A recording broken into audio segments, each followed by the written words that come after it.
କେଉଁ ଦିନ ସ୍କୁଲ ଖୋଲିବ କେଜାଣି। ପିଲାମାନେ କେଉଁ ଦିନ ସ୍କୁଲକୁ ଯିବେ। ସରକାରଙ୍କର ଅବ୍ୟବସ୍ଥା ଯୋଗୁଁ ପିଲାମାନେ ଆଜି ମୂର୍ଖ ହେବାକୁ ଯାଉଛନ୍ତି। ଆରେ ତମେ ତ ଅଲଗା ଜିଲ୍ଲାରେ ପୋଷ୍ଟିଂ ଦେଲ,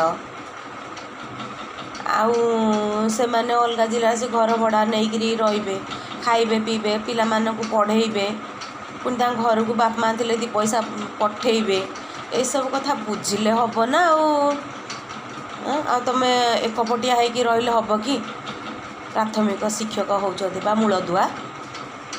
ଦେଖିବା କିଏ ପ୍ରାଥମିକ ପ୍ରଥମ ଶ୍ରେଣୀ ନ ପଢ଼ିକିରି କିଏ ପଳେଇ ଯାଇଛି, ଗ୍ରାଜୁଏସନ୍ କମ୍ପ୍ଲିଟ୍ କରିଦେଇଛି। ଆମ ଭଳିଆ ଲୋକମାନେ ସେମାନେ ସରକାରଙ୍କ ସ୍କୁଲରେ ପାଠ ପଢ଼ାନ୍ତି, ମଳିମୁଣ୍ଡିଆ ଲୋକ ଯେତିକି। ତା ବୋଲିକି ତମେ ସେଇ ସ୍କୁଲକୁ